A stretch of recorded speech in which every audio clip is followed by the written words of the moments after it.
Now, the story of my Typhoon and the development of the ZTRON control, the throttle control, and the SAITO 91 power.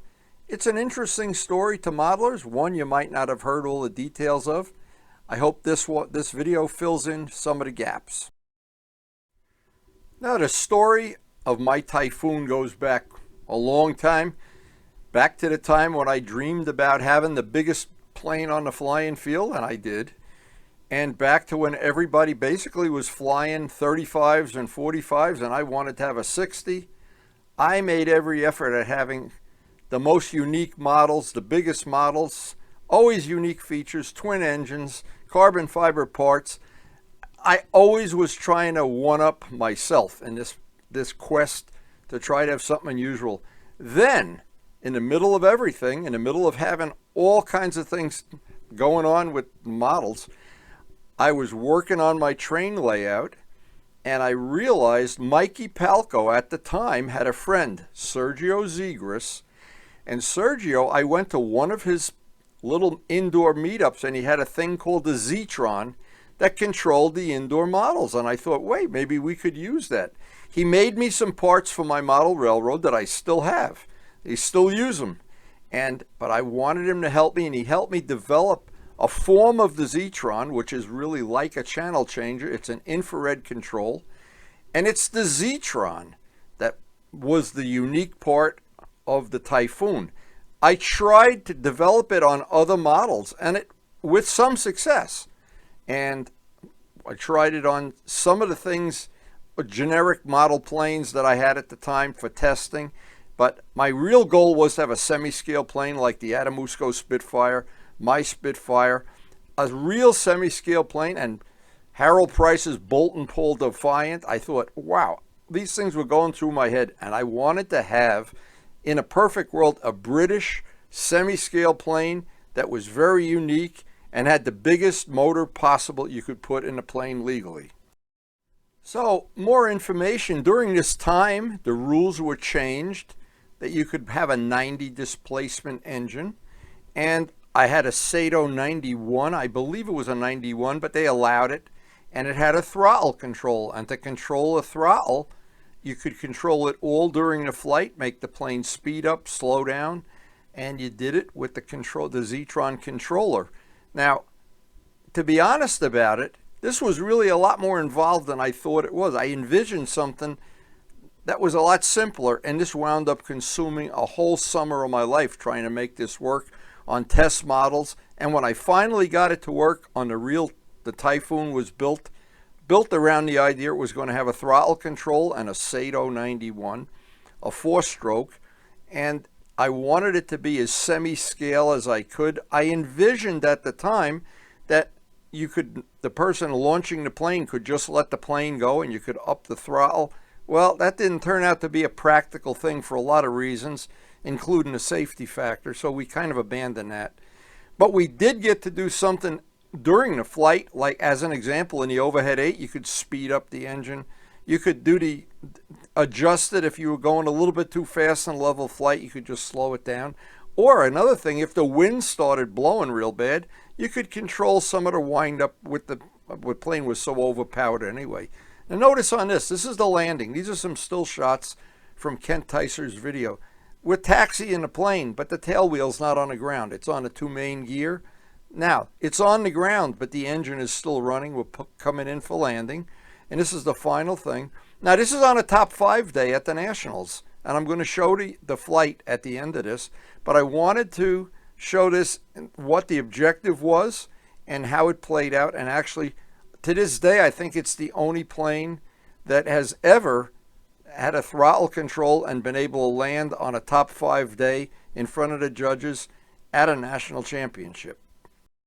Now, all during the development with Sergio Zegras, trying to make this work and trying to make it a practical thing, one of the things I always dreamt about was some of my other uses that I could have for this. Other models I would be building, twin engine planes, for instance, where you could control the engines, tricycle gear, you could taxi the plane around. I was thinking of and still do a full stunt pattern. So my mind was spinning, and to be honest, I spent hundreds of hours trying to come up with different gizmos and different things.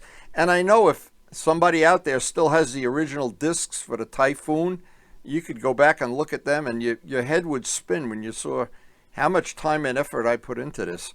But in the end, I wanted it to be for other models too, not just the Typhoon. But the number one goal was I had to get to the Nationals, I had to qualify for the top 5, and then demonstrate it to the judges and to the people that were at the Nationals that year, and show them that it was a practical way you could, because most of the time, and not most of the time, all of the time, the planes would have to run out of fuel, and then it would be a problem, especially with 4-strokes. They would overrun. And, well, yeah, to make that a long story short, if you have a throttle control, you finish the pattern, do a couple outside squares, power it down, and stop it right in front of the judges, and I did. So this is the actual flight from the National Championships in Muncie, Indiana, the Typhoon, and I'm only going to narrate until the actual takeoff, because the electric starters had just become legal, and I was part of the effort to try to make them legal so people could avoid cutting their fingers up. John DeTavio was launching the plane, and he had launched it many times, knew the whole routine. And what we do is right now, the part of the Zetron was on the hat, and the other part is, now I'm adjusting the throttle to the setting I want. I could actually have done this with a tachometer if I wanted to. But again, the plane was tremendously overpowered, so you really were only using maybe 2/3 throttle to start the flight off. And then from that point on, you could incrementally go a little faster or slower. But you had full adjustment during the whole flight. And it was really spectacular to see some of this in real life. But I'm going to let the footage go. Ken Tyser shot this, and I hope other people have some real good copies of this.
Thank you, Larry.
So the story doesn't really have a happy ending. The story has a very sad ending for me.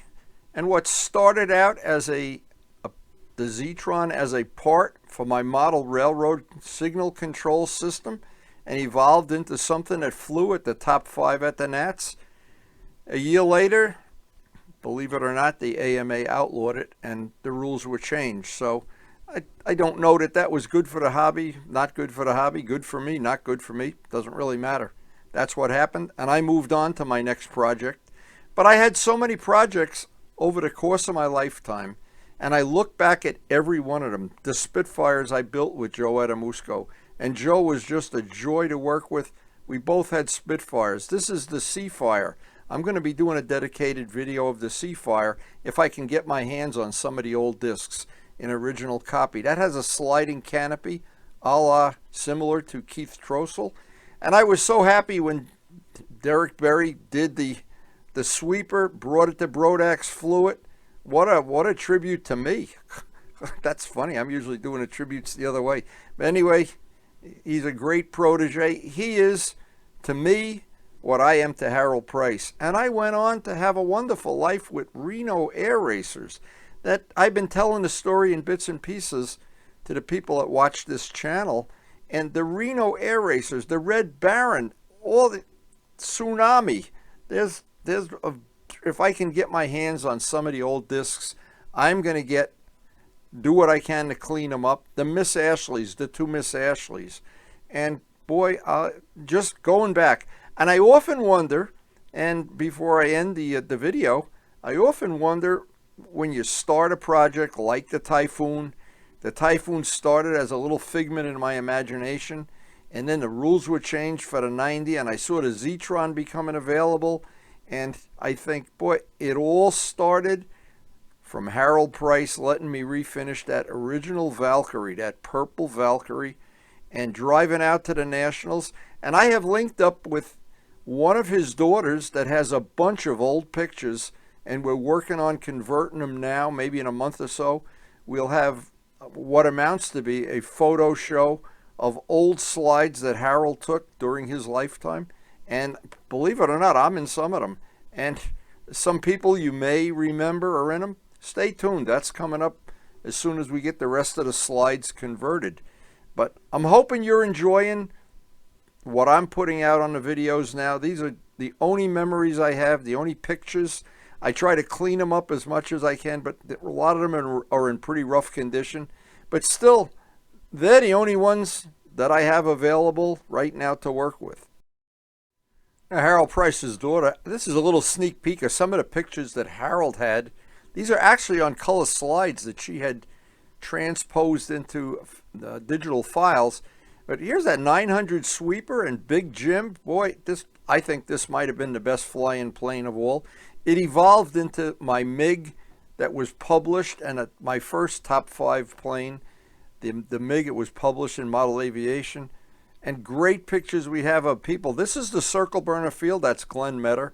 And I drive past the Circle Burner Field on a regular basis with my motorcycle, getting my exercise on a bike every day.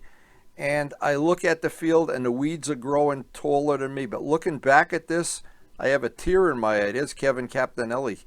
Think of some of the people, how young we were. We had access to that field 24/7, and it's all a memory now.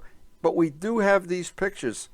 And Patricia, thank you so much for sharing these pictures. That's Lou Dudka's F-16. That's what inspired me to build my F-16. That was one of the coolest planes. I can't imagine a plane being a lot cooler than that. That is really a cool plane. I hope that's Lou Dudka's plane. Maybe it's mine. I don't even know. Can't hardly tell from the picture. I think it is Lou's. Anyway, and this is the one that, for me, started it all. The first time I saw this, that's Harold Price's, the number 2 Valkyrie. When I saw him flying this as a young man, I had to have model aviation in my blood. It was like heroin to me. And it followed through to my whole life. I'm 78 years old now, and the passion has never left me. And if you have a passion for model aviation, motorcycles, trains, world travel, We try to cover it all on this channel. And if you enjoyed a video, take a second out and hit the like button. And I appreciate your supporting the channel. And if enough people hit the like button, I have a lot more stories to share. And I hope you enjoy every one of them. Thanks so much for watching.